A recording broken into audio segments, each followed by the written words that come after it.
Hello, my name is Abby Linville, and this is my Module 12 case study for EDL 850. So in this case study, we are looking at a school called St. Regis. St. Regis is located in a rural community.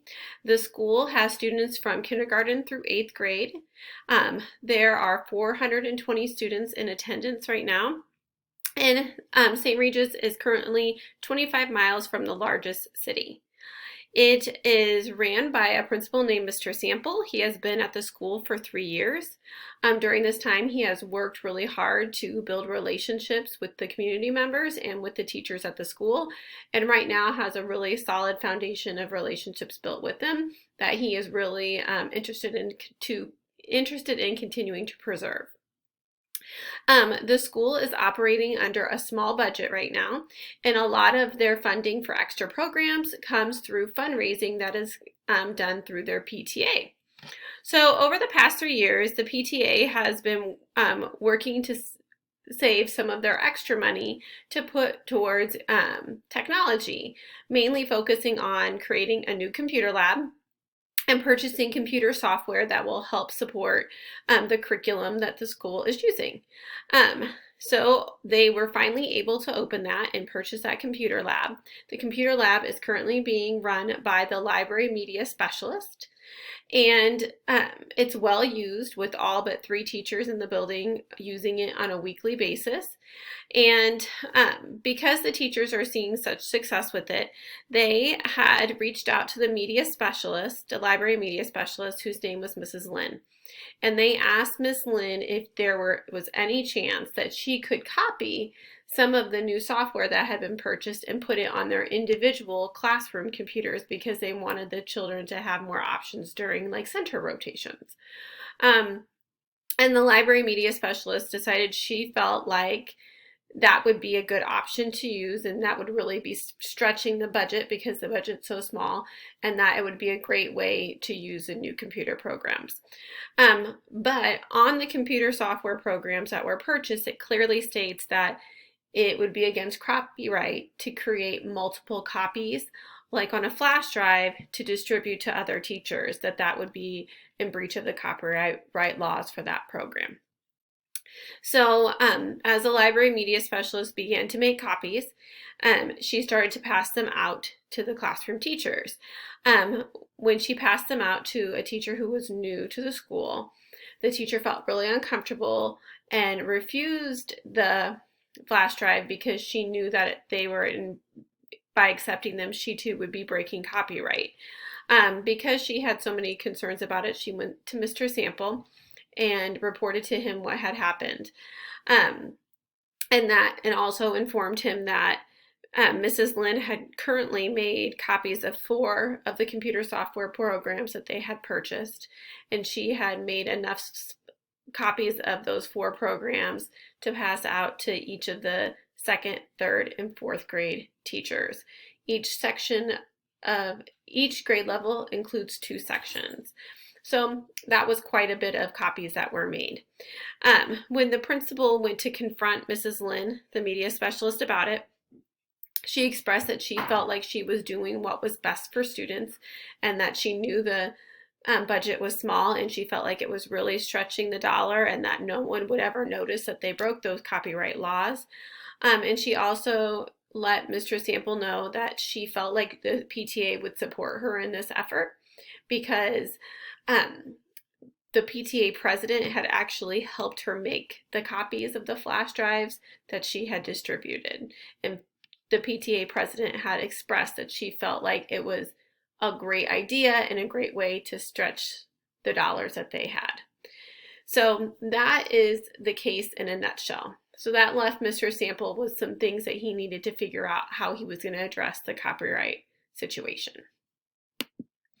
So looking at the legal and ethical concerns, the Copyright Act has definitely been broken by Mrs. Lynn. It clearly stated on the software packaging that it would be against the copyright usage to make multiple copies and distribute them to other people. And Mrs. Lynn's actions and decisions have affected many others. She has put the classroom teachers, the PTA president, and the school district at risk because by all of them accepting the copies and having knowledge of it, they are becoming complicit in the copyright. So if the software program people ever found out, they could definitely sue the school district, and that could end up causing some huge issues because typically when you're sued for copyright, they're looking for you to pay them back for what you have copied, and she's made several copies. And since the budget's so small, it's clear that being sued to have to pay for these copies would be very detrimental to the district as a whole.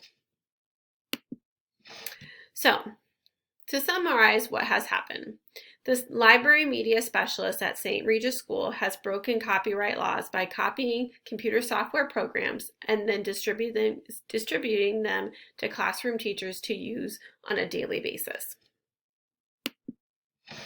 So here are the known facts. The school principal, teachers, and the PTA president all have knowledge that the copyright laws have been broken. The principal is new and has begun to build those strong relationships over the last 3 years and values them and finds them to be important. The school is located in a rural area, and it seems as if they don't have a ton of technology that they're currently using, with the computer lab being one of their first steps towards involving digital citizenship and digital programming in their school. Their school is serving students from kindergarten through 8th grade. There are 2 teachers per grade level and 2 SPED teachers. One goes through kindergarten through 4th grade, and the other goes through 4th through 8th grade. They have about 420 students. They're operating under a small budget, and the PTA is very involved and fundraises money for them. And it seems like the parents are involved in volunteering in the school often. So here are some things that are unknown that we need to find out more information about. Did they understand copyright laws, and do they know it's unlawful to copy the programs? Did they understand the weight of that decision and the effect that it could have on everyone else? And we need to know specifically, what was the library media specialist's knowledge of it? Has this happened before? Is this something that maybe they did some copyright with some paper copies of things that they did? We don't know that information, but it's something to look more into. And what knowledge does the PTA and other community members have on copyright laws, and have they ever heard of other school districts being sued for copyright issues, and understand how large of a sum of money that could end up costing? We also need to look at our budgeting. How much of that budget that we were saving for technology do we have left over? Is there anything that we're going to plan to purchase more of in the future? And looking at that budget and reviewing it and deciding, could we spend the money in a different way, or could we allocate more money towards technology if that's something that is of interest to the teachers? And we also need to look at what our current district copyright policy is. So here are some priorities that we have. The district and the school are at high risk. Being sued for copyright infringement costs a lot of money that the school district doesn't seem to have.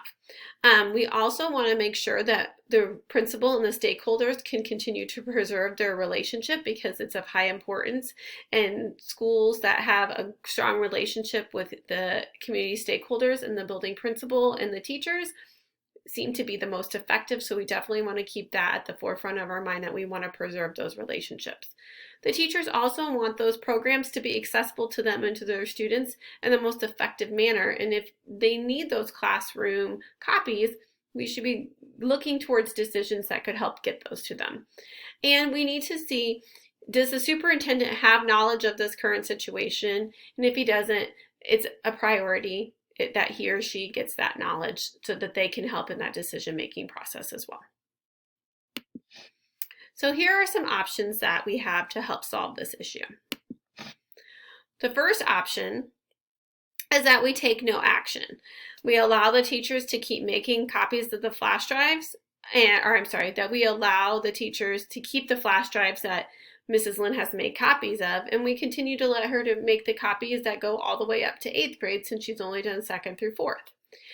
The consequences of this would be the publisher could find out and sue the school district.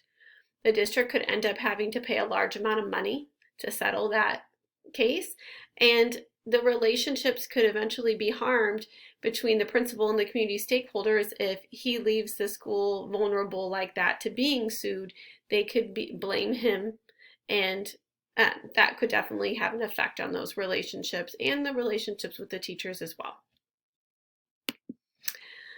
Option 2 would be to reprimand the library media specialist by either writing her up or firing her for breaking those copyright policies and laws. We could remove the computer software programs from all classroom computers and collect all the flash drives that were passed out, and provide no explanation to the teachers. Just taking them, remedying the problem, but not explaining to them the reasoning why. The consequences of this would be that the relationships would be harmed. The teachers would be upset. They're really wanting those programs, and without providing them any explanations to why you're taking them away, could start to cause some friction between the principal and the teachers. The school culture would definitely be negatively affected. They know something's going on, but they don't really understand why or what was wrong. And there's nothing from preventing this same thing from happening again and again. If we don't do any explanation, the teachers won't understand why, and the library media specialist and the PTA really won't understand why this has happened and why they had to get rid of those computer programs in the classroom computers. Option 3 would be to remove the software programs from all of the classroom computers, collect and destroy all of the flash drives, educate the library media specialists, the staff, and the PTA members on copyright laws and what it means to follow those laws and why it's important to. Also to review the district copyright policies with staff and with PTA members, and to create a plan to review the budget so that we can find some money in there to buy some of those software programs legally to put in the individual classrooms on the individual classroom computers. The consequences of this is the staff could be upset, and the PTA could be too, because they might not want to spend more money on software programs. The knowledge, though, of copyright laws could prevent the copyright breach from happening again, and it also would help protect the school in the future from having this happen again. So let's start to evaluate these options. So by evaluating, we're going to look at the pros and cons of each action. So option 1 would be to take no action at all. We're just going to leave things the way that they are. And the pros of this is it would preserve the relationship with all of the community stakeholders. It would allow the teachers to have the computer programs that they want, and it would allow the PTA to stretch their dollars as far as they go. The con of this is that the laws are being broken, the copyright laws, and it's putting the district at a high risk of being sued if reported to the software companies. And the library media specialist will continue to make copies of any program that the district purchases. Option 2 would be to reprimand the library media specialist and destroy all the flash drives, and make sure that you delete all of the computer software programs off of the classroom computers. The pros of this is the school will be protected, and the teachers will no longer have access to any of those copyrighted materials. The cons of this option are that the school culture is going to be negatively affected. The teachers are the ones who reached out to the librarian, and by the principal going and reprimanding her, that could cause some friction because she was really just doing what they had asked her to do, and we don't really know, did she mean to do anything wrong or did she think she was doing something right? We're looking at her intentions, and that could cause some friction with the staff. It could also cause some friction with the PTA as well, so it could have an effect on the principal's relationships with the PTA members as well. And there's nothing in place that would prevent this from happening again in the future.